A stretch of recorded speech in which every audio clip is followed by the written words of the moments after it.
Que Dieu soit béni, que Dieu soit glorifié ce matin. Merci pour la grâce de Dieu. J'ai écouté la prière du pasteur Toronto quand je suis arrivé dans la réunion.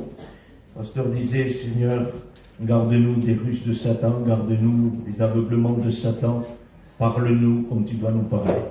Et je pense que ce matin, c'est avec toute la liberté que le Saint-Esprit permet que je vais vous porter le mot que Dieu m'a demandé de vous porter. Quand il m'a fait cette invitation, merci à Dieu, j'attendais un culte, mais je ne savais pas où. Puis quand le téléphone a sonné, j'ai dit au frère, je viendrai. Et tout de suite après, le message que Dieu m'a donné a commencé à résonner dans mon cœur et je vais vous le porter ce matin. Écoutez, peut-être que ça va froisser quelques-uns d'entre vous. Ça, je n'en sais rien encore. Mais en tout cas, ce n'est pas la parole de Dieu qui froisse. C'est nos cœurs remplis de confusion, remplis de refus parfois. Parce que la parole de Dieu est le plus grand fer à repasser à vapeur que je connaisse, et elle défroisse toute chose. Jamais autre chose que la parole de Dieu ne peut améliorer une vie. Mais ce matin, nous venons devant lui. Amen. Êtes-vous prêts à venir devant lui? Amen. Je vous pose la question, mes frères et mes sœurs. Votre pasteur l'a dit, il a dit, si c'est pour écouter, pour faire une prière, que Dieu nous parle et qu'après, et nous ne voulons pas écouter, ça ne sert à rien du tout. Ça ne sert à rien du tout. J'aimerais vous dire ce matin qu'il va falloir prendre des décisions. Être des hommes et des femmes.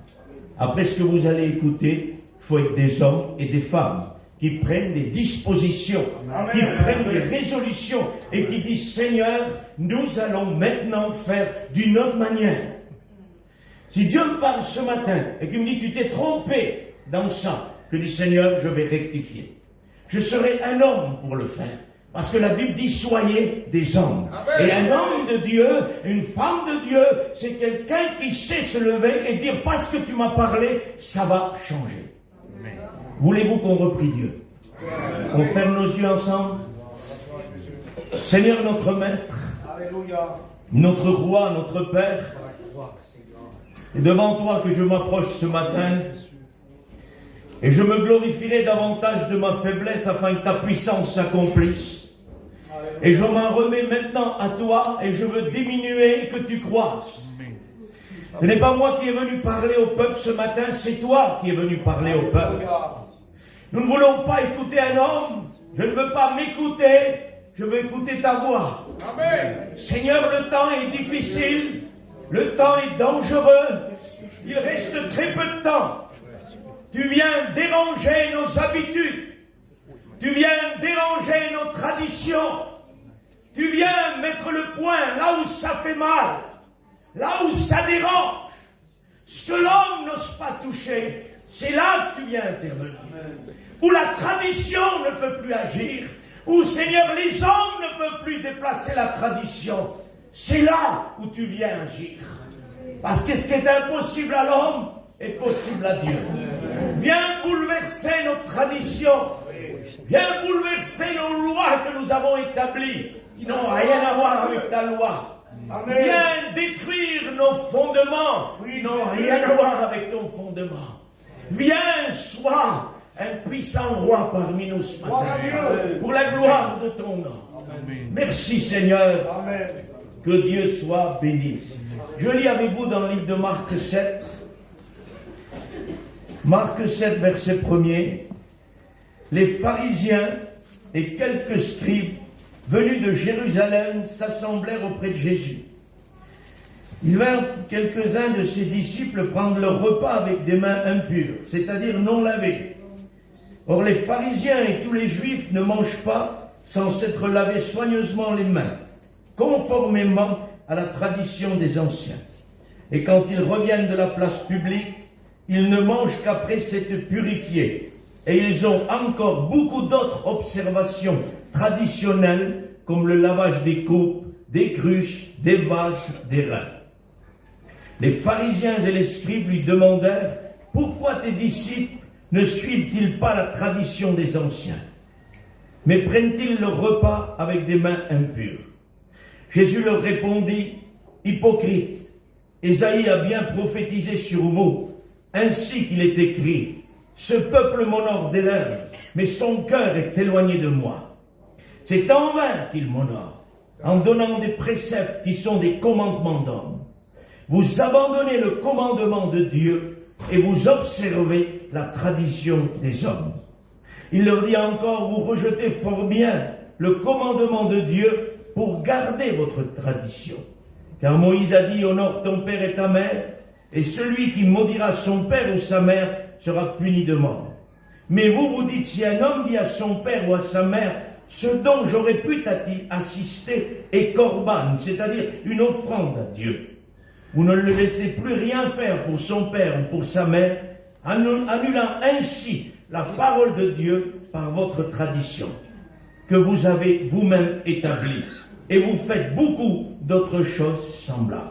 Amen. Que Dieu en soit béni et glorifié. Nous sommes ici devant un peuple pharisien et devant le Fils de Dieu. Les pharisiens, si vous voulez, c'est un groupement d'hommes, rapidement. C'est un groupement d'hommes qu'après que les prophètes, si vous voulez, se sont tus et qu'ils n'ont plus parlé, parce qu'il y a un temps où Dieu parle et il y a un temps où Dieu se tait. Et le silence de Dieu est plus inquiétant que quand il parle. Parce que quand il parle, on doit écouter et il y a toujours une possibilité. Mais quand Dieu se tait, c'est là qu'on doit comprendre que s'il s'est tu, ça veut dire qu'il ne reparlera plus parce qu'il a déjà parlé. Et c'est à nous de pratiquer. Nous sommes avec ces pharisiens-là qui, au début, est appelés des hommes saints, qui voulaient conserver, malgré l'exil et malgré, si vous voulez, la dispersion des Juifs à travers le monde, ils voulaient conserver les lois de Dieu. Et le mouvement, en départ, était un mouvement avec une bonne intention, parce qu'ils voulaient conserver la loi de Dieu et conserver ce que Dieu a donné. En départ, c'était quelque chose qui était bien, formidablement établi. Ils voulaient protéger. Mais avec le temps, et au temps de Jésus, ils sont devenus une secte religieuse qui ne respectait plus la parole de Dieu, qui ne respectait plus le commandement de Dieu, mais qui, avec les années, ont rajouté beaucoup de traditions d'hommes qui ne viennent pas de Dieu, comme nous l'avons lu. Vous avez bien, fort bien annulé le commandement de Dieu au profit de vos traditions. Et vous en avez bien d'autres, il dit. Vous en avez rajouté bien d'autres. Et nous sommes dans un temps aujourd'hui où les hommes ont rajouté des traditions qui font plus fort et plus autorité que la parole de Dieu. Des traditions que nous ne pouvons plus toucher aujourd'hui. Des traditions que nous faisons et que nous savons que ça ne convient pas et que nous ne pouvons plus les changer parce qu'ils ont été établis depuis tant d'années parmi nous. Ai-je la liberté parmi vous ce matin? Amen. Parce que si je ne l'ai pas, je ferme la parole de Dieu, je vous salue dans la paix et je rentre chez moi. Parce que ce matin, je ne peux pas dire autre chose que Dieu m'a demandé de vous dire. Vous comprenez cela? Et pour ça que quand on dit Amen, il faut être prêt ce matin. Amen. Attachez-vous, ça va secouer. Dieu va aller chercher où ça fait mal. Ce matin, Dieu va aller fouiller là où vous ne voulez pas qu'il fouille, là où je ne veux pas qu'il fouille. Vous comprenez ça? Des traditions plus importantes que la parole de Dieu. Des fondements de traditions indéplaçables. Et si on veut les déplacer, on est prêt à tuer quelqu'un pour pas qu'il le déplace. On perd notre bon sens chrétien. On perd l'Esprit de Dieu. On perd tout pour faire élever la tradition. Est-ce que vous croyez que c'est normal? Quand on est chrétien, quand on doit se soumettre à la parole de Dieu, est-ce que c'est normal de remplacer le commandement de Dieu par nos traditions? C'est ce que les pharisiens ont fait. Quand on est un serviteur de Dieu, on ne sert pas les traditions, on sert Dieu. Il y a apparemment quelques serviteurs qui se sont levés ici, j'ai écouté quelques noms, et puis votre pasteur vous engagez à partir à travailler, que Dieu soit béni, c'est une bonne chose. Mais ne partez jamais en étant tenu par une tradition, parce que vous servirez à rien dans votre ministère. Il faut que vous soyez coupés de tout et que vous servez Dieu. Amen. Que vous servez le Seigneur et d'un seul cœur avec lui. Vous avez rajouté, il a dit aux pharisiens, des lois qui ne servent à rien. Ils disent, tes disciples à toi, ne se lavent même pas les mains avant de manger. Le Seigneur dit, ce n'est pas ce qui rentre dans la bouche qui souille l'homme, mais c'est ce qui sort de la bouche de l'homme. C'est ça qui sort, qui souille l'homme. Et regardez ce qui est dit plus loin, car c'est du dedans, du cœur des hommes que sortent les mauvaises pensées, les adultères, les débauchés, les meurtres, les vols, cupidité, méchanceté, fraude, dérèglement, regard envieux, calomnie, orgueil et folie. Toutes ces choses mauvaises sortent du dedans et souillent l'homme. C'est à ça que le Seigneur s'attaquait, et non pas au culte religieux des pharisiens. Ils avaient en apparence un culte formidable. Et quand nous sommes derrière l'estrade, et quand toi tu témoignes, et quand toi tu chantes, nous sommes en apparence irréprochables. Mais qu'est-ce qu'il y a vraiment derrière le rideau? Parce que quand on est là, et qu'on prêche l'évangile, et voit les frères cravatés, on est tous là, on est tous là impeccables, on dirait des témoins de Jéhovah. Si on va dans la rue, à 3-4 là, des témoins de Jéhovah. Parce qu'on est irréprochable.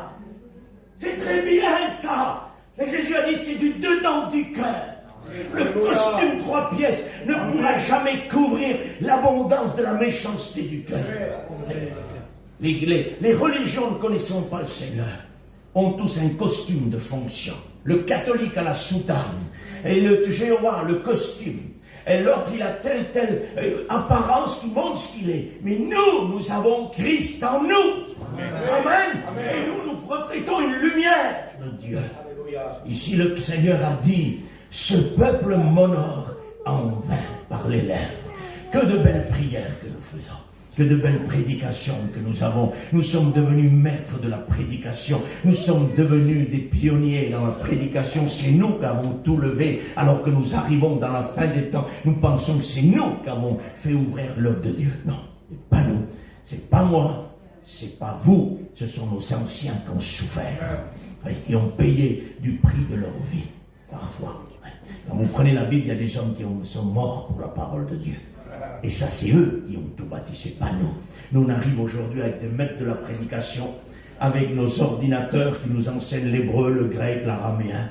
Et puis on vient sur les estrades et on montre qu'on connaît. Il y a des étudiants qui sortent des écoles, ne prêchent plus jamais la croix. Ouais. Parce qu'aujourd'hui, on a comme une tradition parmi nous, c'est à celui qui connaîtra plus, à celui qui fera le plus beau message, à celui dont la folie et l'orgueil qui sort du cœur de l'homme le poussent à porter un grand message au lieu de porter le message de Dieu. Amen. Amen. C'est ce que nous vivons aujourd'hui. L'hébreu, grec, araméen, il y a des hommes qui ont reçu ça, laisse-les travailler dans l'œuvre de Dieu. Mais on ne fait pas tous la même fonction, on ne copie pas tous celui qui fait l'hébreu et le grec. Sans parler des philosophes du haut de l'estrade, qui parlent avec philosophie, qui font de la psychologie dans l'église. Parce qu'il y a des psychologues aujourd'hui chrétiens, et ça c'est des serviteurs qui prêtent la psychologie du haut de l'estrade. On soigne le cœur avec la parole de Dieu. On ne soigne pas le cœur avec de la psychologie, avec de la philosophie, non. L'apôtre condamne la philosophie. Ça ne sert à rien du tout. Nous voulons que la parole de Dieu puisse toucher les cœurs. Ce n'est pas un beau discours, ce n'est pas bien préparé une prédication, c'est que Dieu parle du haut de l'estrade à son peuple. Vous comprenez ça? Un serviteur de Dieu n'a rien à vous dire. C'est Dieu qui a à vous parler. On a besoin de comprendre ça maintenant. Parce qu'on croit toujours le serviteur a à vous parler. Non, le serviteur n'a rien à vous dire. Si Dieu ne pose pas sa main sur moi ce matin, moi sur la chaise, je n'avais rien à vous dire. Si Dieu ne touchait pas mon cœur, je partais chez moi parce que j'ai rien à vous dire. Qu'est-ce que je peux vous apporter de plus? Je suis un homme comme vous. Vous comprenez ça? Mais quand Dieu vous a donné un ministère, c'est lui qui prend la place et c'est lui qui parle. Et pour ça qu'on n'a pas de compte à rendre entre les chrétiens et le serviteur. On n'est pas là sur l'estrade pour régler les comptes. On est là pour que Dieu parle. Écoutez, il y a trop de serviteurs qui n'ont pas de cran pour régler les affaires en bas de l'estrade. Et dès qu'ils prennent la place sur l'estrade, ils règlent les affaires. Et tu n'es pas un homme à l'extérieur de l'église, tu ne le seras pas sur l'estrade. Un homme de Dieu est partout à la fois ce qu'il est sur l'estrade. Vous comprenez ça?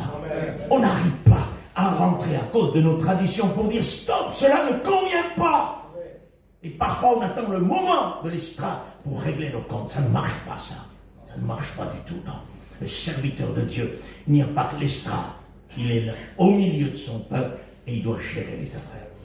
La parole de Dieu dit dans le livre de l'Apocalypse, ce que j'ai contre toi, c'est que tu tolères. Nous avons trop toléré, peuple du Seigneur. Serviteurs de Dieu, nous avons trop toléré. Nous avons laissé trop faire. Il est temps de se réveiller. Amen. Il est temps, tant qu'il est encore temps, il est temps de briser la tolérance. Il est dit de cette femme dans l'église de Thyatire, Jézabel, qui se dit prophétesse et qui enseigne les serviteurs à se livrer à l'idolâtrie et au péché. Il est dit de cette femme-là, je lui ai donné du temps pour qu'elle se repente, mais elle ne veut pas se repentir de sa débauche. C'est ce que votre serviteur disait avant qu'il me donne la place. Si vous écoutez et vous n'êtes pas prêt à prendre des dispositions, ça ne sert à rien. Dieu nous donne du temps. Est-ce que nous voulons ou est-ce que nous ne voulons pas? Êtes-vous prêt à vous repentir ce matin? Amen. Si certains me répondraient, on veut d'abord savoir ce qu'il est dit, tu peux rentrer chez toi. Parce que ça voudrait dire que tu voudrais gérer le message de Dieu. Que tu voudrais gérer Dieu en disant, ça dépend ce qu'il va me dire. Moi, le premier, je dis ce matin, amen, amen, amen. Je suis prêt à me repentir. Dans n'importe quelle position tu me trouveras, je suis prêt à me repentir. Amen. Parce que nous n'avons pas besoin d'observer la parole, de la calculer, de la contrôler. Nous sommes tellement devenus sages aujourd'hui qu'on contrôle le mot de Dieu. Je ne vous parle pas d'accepter tout, hein, parce que la Bible dit discerner des esprits et n'ajoutez pas foi à tout esprit. Mais vous savez, le malaise qu'on a aujourd'hui, il n'y a pratiquement plus d'hommes qui sont capables de discerner les esprits dans les églises. On dit amen à tout esprit. On n'est plus capable de discerner les esprits. On se prend pour très grand, mais en réalité, on n'est pas capable de discerner le plus petit démon séducteur qui rentrerait dans une assemblée pour mettre le trou. On n'est même pas capable de ça. Alors que Dieu nous a donné la capacité de discerner Satan lui-même dans ses œuvres, dans ses manigances, dans ses pièges. Nous ne sommes plus capables de discerner. Parce que la parole de Dieu dit dans Ésaïe que vous vous êtes assoupis. Un esprit d'assoupissement a touché le peuple. Et nous nous sommes endormis. Et nous dormons tranquillement en attendant que Satan amène ses dernières cartes de séduction, de tromperie, de péché, d'idolâtrie et de tout ce que tu veux pour nous amener en enfer. Nous nous sommes assoupis. Le livre de Romains dit, vous savez en quel temps nous sommes et vous savez que maintenant le salut est plus près de nous que lorsque nous avons cru. Il est temps enfin de vous réveiller du sommeil. Mais le problème, c'est que la Bible dit, vous savez en quel temps nous sommes. Ça veut dire qu'ils étaient au courant de quel temps nous sommes, et les églises sont au courant de quel temps nous sommes. Tous sont ensemble, peuvent dire, Jésus revient, il est tout proche. Mais pourtant, il est temps de vous réveiller. Il est temps de me réveiller. Nous savons où nous en sommes et nous dormons. C'est ce qui arrive aujourd'hui. Ils savent où ils en sont, mais ils dorment quand même. Ils ne peuvent plus se réveiller. La Bible dit, réveille-toi et Christ t'éclairera. Vous annulez, a dit Jésus, le commandement de Dieu au profit de vos traditions. Il leur dit encore à 2 reprises, vous rejetez fort bien le commandement de Dieu pour garder votre tradition. Les traditions qui ne conviennent pas avec Dieu sont un problème énorme ici. Et nous avons besoin de réformer certaines traditions. Écoutez, je suis Rome, moi. Et chez moi, chez les Roms, il y a des traditions que j'ai réformées quand je suis venu à Dieu et non pas dans le ministère. Quand je suis venu à Dieu, quand je me suis converti, j'ai réformé ces traditions-là. Et je ne dis pas quand je me suis mis dans le ministère. C'était trop tard, parce que Dieu cherchait un cœur pur. C'est vraiment quand je me suis converti que ces traditions se sont réformées. Et que j'ai dit stop, ça ne convient plus avec la parole de Dieu. Il y a des traditions qui sont bonnes. Chez les Roms, sûrement chez vous aussi, plusieurs fois je l'ai vu, et quelqu'un arrive à midi, on lui dit pas reviens à midi et demi. Rentre, mange, il y a ça sur la table, mange avec moi ce qu'il y a, on reçoit les gens. Mais ça c'est une tradition chez nous qui est bonne. Vous comprenez ça? Pas la peine d'enlever ça. C'est un accord avec la parole de Dieu. Le respect, l'honneur que nos peuples avaient, parce qu'aujourd'hui ça c'est en train de partir. Ne vous appuyez pas sur l'honneur et le respect qu'avaient vos très grands-parents d'avant, parce qu'aujourd'hui, nous l'avons perdu, les jeunes. Ne dites pas, nous sommes un peuple respectable. Nous étions un peuple respectable. Nos parents, nos grands-parents vivaient plus respectablement que nous sans être chrétiens. Nous sommes chrétiens aujourd'hui et nous avons perdu de la morale. Nous avons perdu du respect et plein de choses. Ils vivaient avec plus de respect de morale que nous aujourd'hui, chrétiens. Ne vous appuyez pas sur ça en disant nous sommes honorables, nous faisons ça. Non. Nous avons beaucoup perdu. Et nous avons besoin de réformer les voies. Absolument, réformer les voies. Où en sommes-nous? Ce que j'ai contre toi, c'est que tu tolères. Que Dieu nous fasse grâce ce matin. Amen. Jésus a dit, vous avez des commandements et vous êtes zélés pour annuler ma parole pour vos traditions. Mais quel malaise que nous vivons. Vous vous rendez compte? Quelqu'un pourrait dire, mais jamais de la vie, hein. Tu poses ouvertement la question à un chrétien, à un serviteur de Dieu. Il dit, jamais de ma vie, à cause de ma tradition, j'annulerai le commandement de Dieu. Mais quand tu fouilles un peu là, et que tu vas chercher dans nos traditions, et que tu trouves des traditions qui n'ont rien à voir avec la parole de Dieu, c'est là que tu comprends qu'en réalité, il y a une façade, mais dès que tu touches aux traditions, c'est intouchable. Jésus l'a dit. Vous préférez annuler la parole de Dieu que vos traditions. Vous vous rendez compte? Elle est devenue moins importante que nos traditions. Et vous savez ce qu'on dit? Ça ne touche pas à la Bible. Parce que tu ne la touches pas pour chercher dedans. Mais si tu la touches pour chercher ta tradition, tu vas comprendre qu'en réalité, nous sommes contre la parole de Dieu. Et nous avons besoin de réformer. Vous comprenez ça? Ce que je vous dis ce matin-là, c'est une dynamite spirituelle. Et rien d'autre que ça. C'est poser une bombe au milieu du peuple, ça. C'est poser une dynamite, ça, au milieu des anciens du peuple. Mais s'il faut le faire pour réformer, pour que Dieu nous bénisse, il faudra le faire. Vous comprenez ça? Sinon, nous continuerons avec des traditions d'hommes et nous croirons être agréables à Dieu. Mais en réalité, nous ne serons pas plus que des pharisiens. Voilà le problème majeur de conserver des traditions. C'est que nous servons sous la religiosité. Et nous sommes des pharisiens. Nous avons une apparence, mais derrière les traditions, nous ont enlevé le respect, l'honneur, la crainte de l'Éternel n'y est plus. Les traditions ont pris on pourrait dire le fil conducteur n'est plus l'esprit, mais c'est les traditions.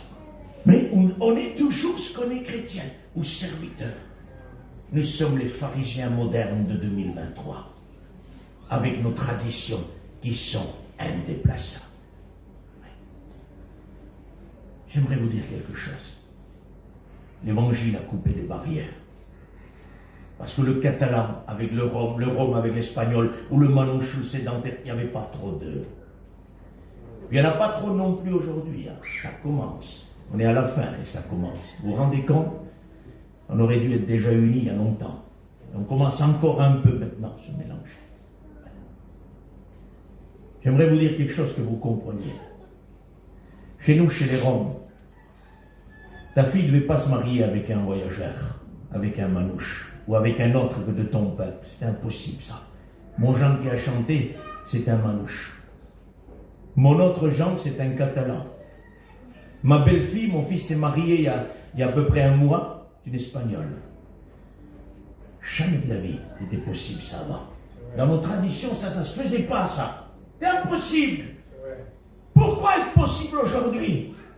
Parce qu'on a déplacé nos traditions. Parce qu'on sait que derrière ça, il y a une volonté de Dieu. Parce que quand tu pries pour ta fille, ton fils, depuis l'âge de 2-3 ans, et quand le Seigneur lui trouve sa compagne ou son compagnon, et tu dis oui, mais c'est pas un catalan, ou c'est pas un Rome, ou c'est pas un espagnol, c'est pas celui-là. Tu annules ce que Dieu fait pour ta tradition. Vous comprenez ça? Ouais. Vous savez ce que m'a dit Xavier? Il dit, tu devrais avoir ta photo, toi, sur le grand chapiteau de Vieille Lumière, là-bas. J'ai dit, pourquoi? Ben, on devait te mettre en drapeau. T'as toutes les races chez toi. Et international. Je dis, Xavier, je sais pas, il en reste un, je sais pas ce qu'il va nous amener, celui-là. Vous comprenez ça? Nous devons chercher la volonté du Seigneur. Amen. La volonté du Seigneur. Vous croyez que je suis un surhomme, moi? Non. Vous croyez que les hommes qui ont fait ce que j'ai fait moi, c'est des surhommes? Non. Non, non. C'est que la grâce de Dieu a brisé nos traditions pour que nous laissions faire ce qu'il y a à faire. Oui. Ainsi que nous devons travailler. Vous comprenez ça? Nous sommes tous un seul corps en Christ. Il n'y a plus de juifs, de grecs, de catalans, d'espagnols, de roms, de manouches, de sédentaires. Non. Nous sommes un seul corps en Christ. Un seul corps. Nous sommes capables, j'ai vu des cas, on m'a présenté des cas en conseil spirituel. On m'a présenté des cas où on était capable de briser une alliance entre un garçon et une fille que Dieu a mis pour des traditions d'hommes. Non, c'est pas possible. Il faut faire ça comme tradition. Non, pas possible. Il est capable de briser ça pour des traditions d'hommes. Pourtant, ils étaient convaincus que c'était la volonté de Dieu. Nous sommes vraiment dans ça. Nos traditions sont en train d'annuler le commandement de Dieu. Où en sommes-nous? Comment avons-nous fait? On peut continuer quelques instants.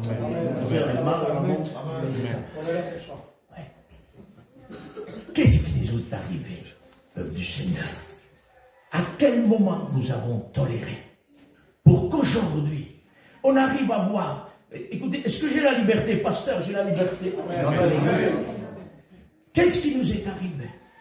Pour que dans des mariages chrétiens, on voit que ça se la danse de temps en temps. Qu'est-ce qui nous est arrivé? Pardonnez-moi ce matin, mais ça va bousculer. Comment se fait-il que nous sommes chrétiens et que nos mariages ressemblent à des mariages païens? Où avons-nous toléré? Qu'est-ce qu'avons-nous accepté? Comment se fait-il qu'on arrive à voir ça? Il y a des boissons comme chez les inconvertis. Il y a de la danse comme chez les inconvertis. Il y a de l'apéritif en rentrée. Pas beaucoup, frère, quelques apéros. Table de 10 mètres. À table, un peu de vin, frère. Jésus aussi, il a bu du vin faux. Jésus a transformé l'eau en vin. Mais il est marqué nulle part que Jésus a bu du vin. De toute façon, la Bible dit, bois du vin. Il dit à Timothée, l'apôtre Paul, bois du vin. Il dit, bois un peu de vin. À cause de ton estomac. Parce qu'il jeûnait beaucoup. Il jeûnait beaucoup, Timothée. Tellement qu'il jeûnait, son estomac s'était fermé. Et à l'époque, le vin était comme un médicament. Il dit, moi un peu de vin. À cause de ton estomac, ça va te guérir ça. Ouais. Aujourd'hui, il boit 20 litres à midi. Un peu de vin. Heureusement que l'apôtre n'a pas dit bois du vin, parce qu'il aurait dit, alors là. Vous croyez que c'est normal? Puis avec les gâteaux du champagne. Vous croyez que c'est normal? Si on fait un alcool texte à nos chrétiens à la sortie de ce mariage, dans quel état ils sont? Dans quel état ils sont? Nous sommes en train de tolérer des choses qui ne conviennent pas. Vous annulez au profit de vos traditions le commandement de Dieu. C'est notre peuple qui est comme ça, frère. Ton peuple, c'est le peuple de Dieu. Les frères et sœurs sont dans la Bible, là. Il faut copier ce que les apôtres ont fait. Il faut copier ce que Jésus a fait. Il faut copier ce qu'Ésaïe a fait, ce que Moïse a fait, ce que les hommes de Dieu ont fait. C'est là ta famille, si tu es réellement né de nouveau. Nous sommes de la race de Dieu, dit la parole de Dieu. Que c'est beau ça. Il n'y a plus de Catalans, il n'y a plus de Grecs, il y a une seule race. Moi je suis de votre race, les frères, la race de Dieu. Amen. C'est important ça. Qu'est-ce qui nous est arrivé? Nos mariages sont une catastrophe, alors qu'on se glorifie de ça, qui fera le plus gros des mariages. Vous croyez que c'est normal ça? Pas normal du tout. Non, non.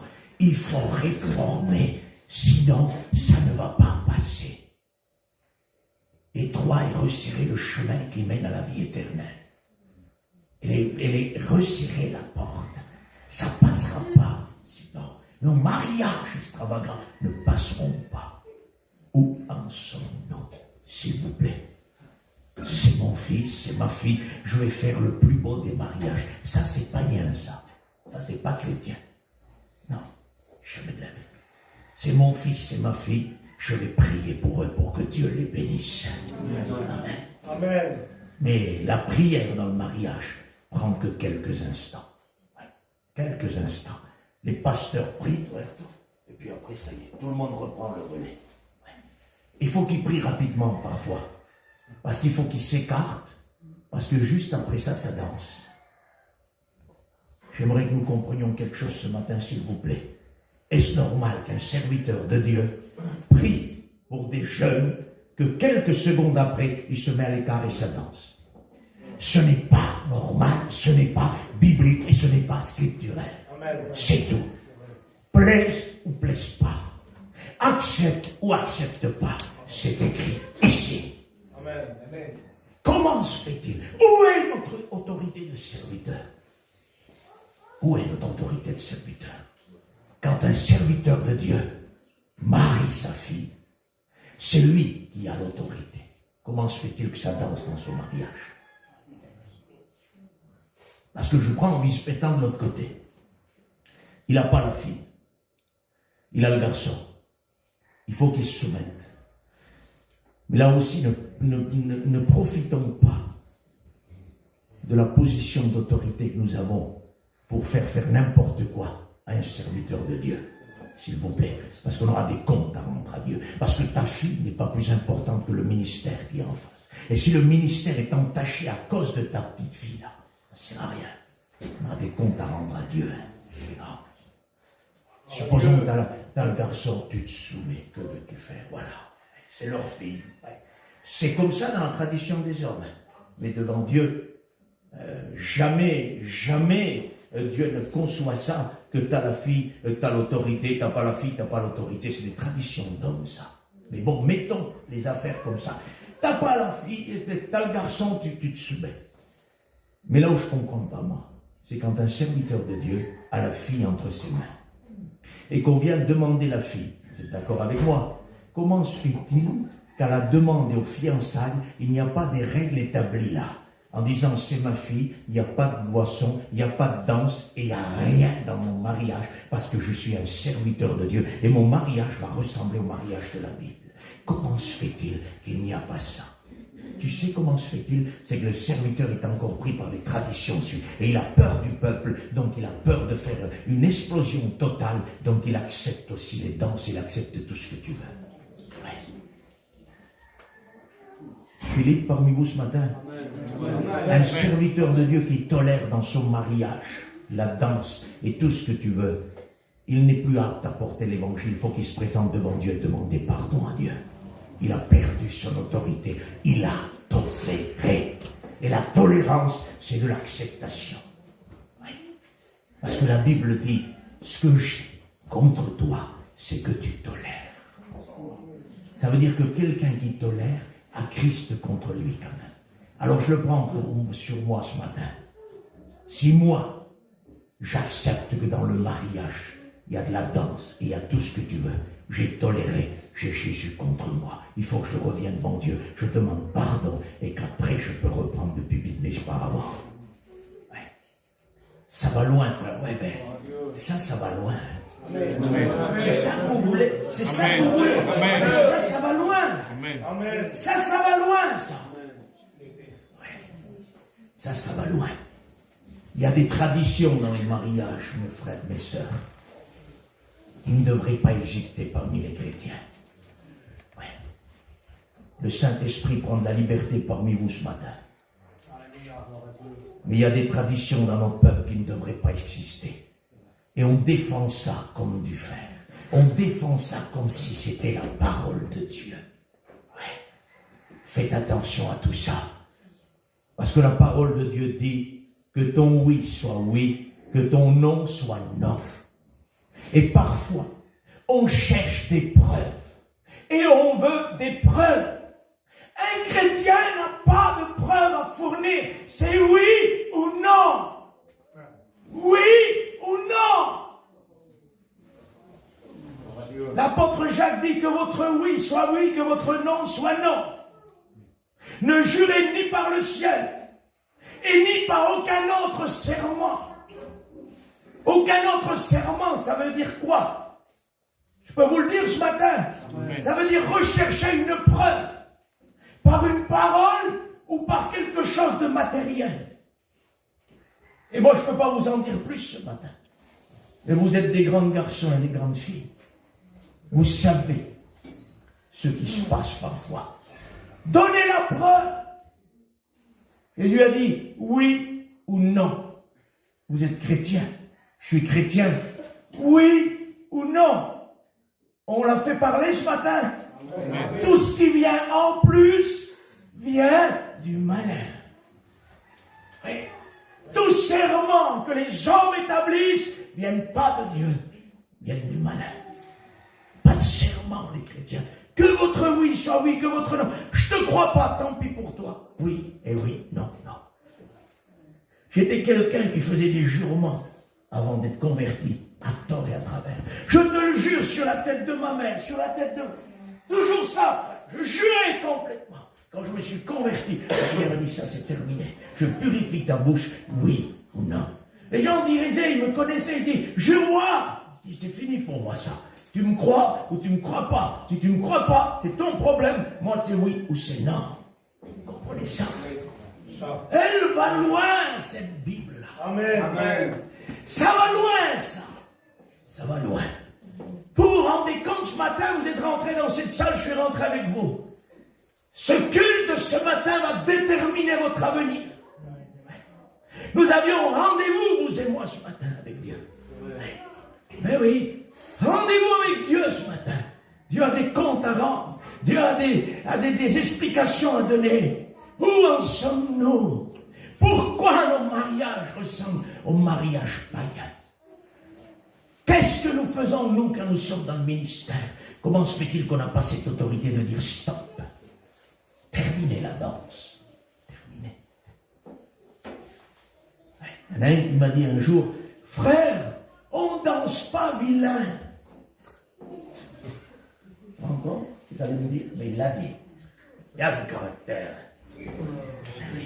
Quand tu annules la parole de Dieu, tu deviens un homme de caractère traditionnel. C'est-à-dire que quand quelqu'un touche ta tradition, tu deviens un lion pour ta tradition. Touche la Bible, tu n'y as plus rien à dire. Ça ne me dérange pas. On ne danse pas vilain, frère, heureusement. Heureusement. Vous vous rendez compte, en plus qu'il y a de la danse, c'est en plus il y aurait des danses pas trop terribles. On ne danse pas vilain. C'est pas de danser vilain. Parce qu'en réalité, il n'y a pas de danse vilaine ou bonne. Il y en a qui disent, frère, où est le mal de danser? Je ne me drogue pas. C'est pas que c'est le mal de danser. C'est que quand le fruit de l'esprit est cité en Galate, tu ne trouves jamais la danse dedans. Et tu trouves l'amour, la joie, la paix, la bénignité, la facilité à pardonner les fautes. Et tout ce qui suit. Jamais tu trouves danser un peu pour vous réjouir. Non, non. La Bible dit, ne me retire pas ton Esprit Saint. Ne me retire pas la joie de ton Esprit Saint. Notre joie ne repose pas sur une danse. Elle repose sur la vie du Christ en nous. Comprenez ça? Dans le fruit de l'esprit, il y a la facilité à pardonner les fautes. Il n'y a pas la danse. Eh bien, on a de la facilité à danser, mais on a de la difficulté à pardonner les fautes. Et on pourrait faire tout un étalage du fruit de l'esprit.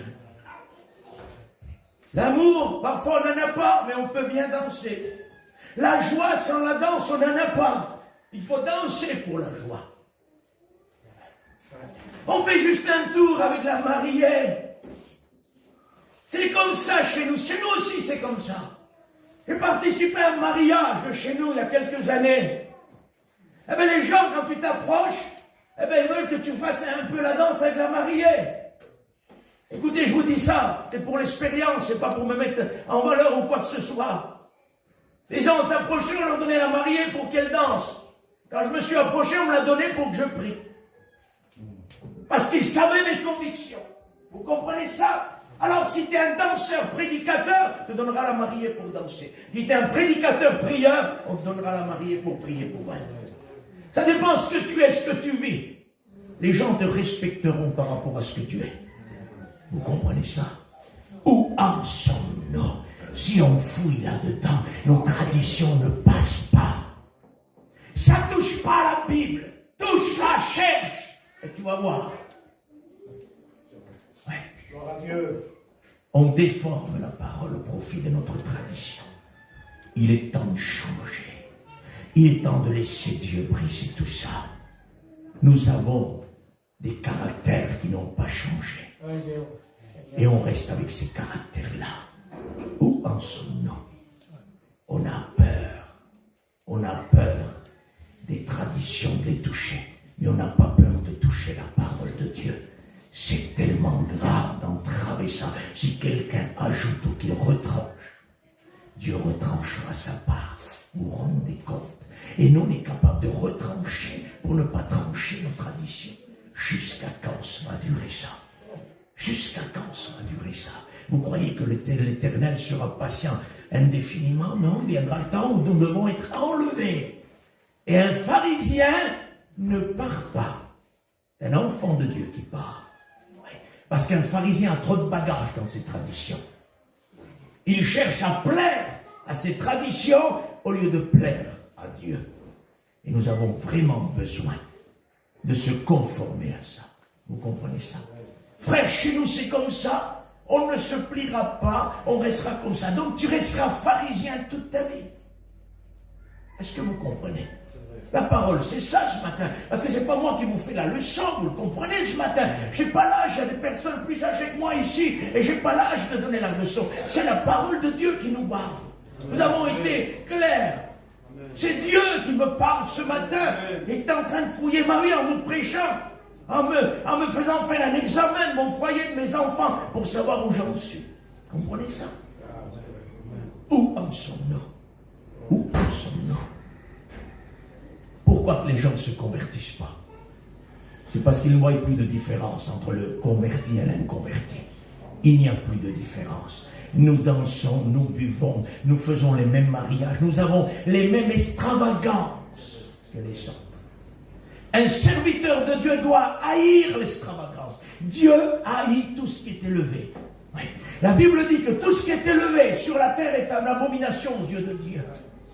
Et nous, aujourd'hui, serviteurs de Dieu chrétiens, on a de l'extravagance dans la préparation des mariages et tout ce que vous voulez. Des robes à 5 000, à 6 000, à 3 000. Est-ce que c'est normal?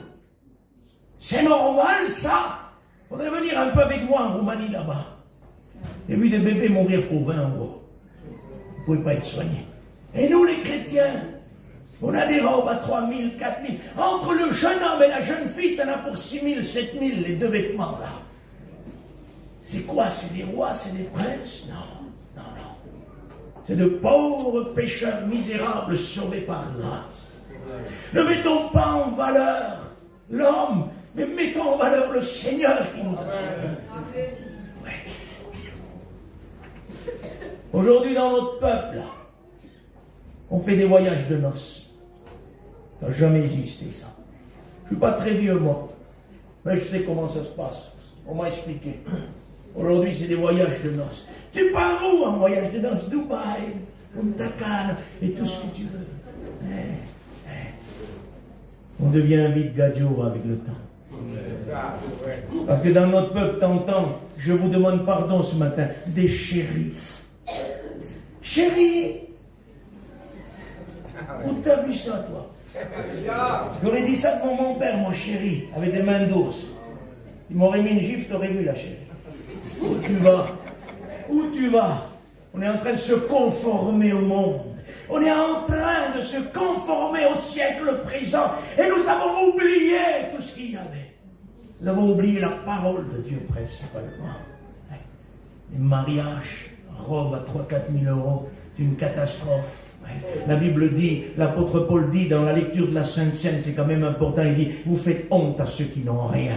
Parce que quand quelqu'un voit un mariage extravagant avec des fortunes dans des habits alors qu'il ne mange pas et les chrétiens, on fait honte à celui-là. Il dit, Seigneur, moi je suis un petit chrétien, je lis ma Bible, je vais à ma réunion, regarde, je ne vais même pas manger, comment se fait-il que eux, chrétiens, sont capables de gaspiller 15 000 euros dans les mariages?